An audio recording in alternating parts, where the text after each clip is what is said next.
The last 15 years, I have been passionate about the topic of genius.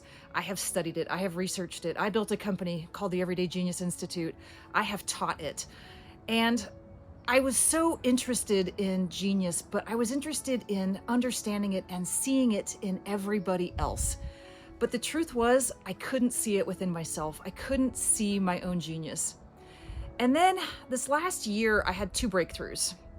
My first breakthrough was a deep inquiry of thinking, Taryn, where are you a genius? Where have you had genius moments? Where are you geniusing?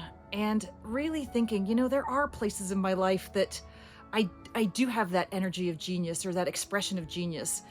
And when I stop and I can own it privately and I can just admit it to myself, that actually felt huge for me. It was huge.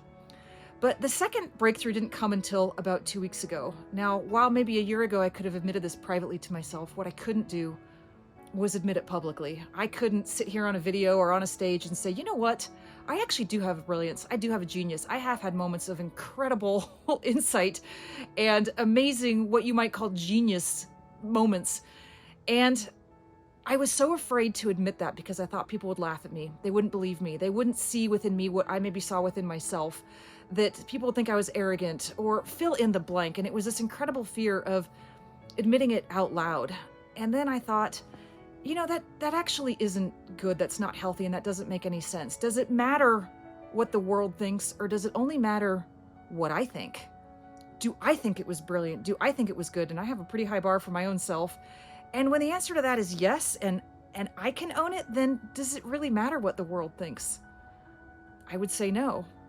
So if you're watching this today, and I hope you are, let me tell you something I believe to be true. I believe every single person has the raw materials of genius inside them. I see it.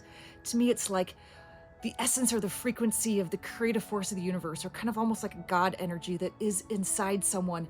Some of us have acted upon those passions and excitement, and we can see that genius in motion, or we can see that genius expressed. And others of us haven't tapped in and we haven't started on that particular journey, and that's okay. It doesn't mean the raw materials still aren't there.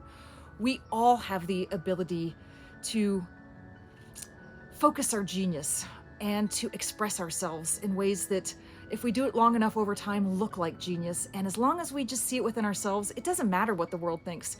And the truth of the matter is, the world is a horrible judge of genius. How many artists and brilliant people were not recognized in their own time? They were only seen as genius after their death. And I could probably list 50 or 60 just right off the top of my head where that is true. So we can't let the world tell us whether we're genius or not. We have to own it within ourselves. And we have to be okay saying, you know what? I think this thing was brilliant. I think there's a genius in me, and I see it within myself. And you know what? I'm good with that. I hope that helps you on your journey today. I see you.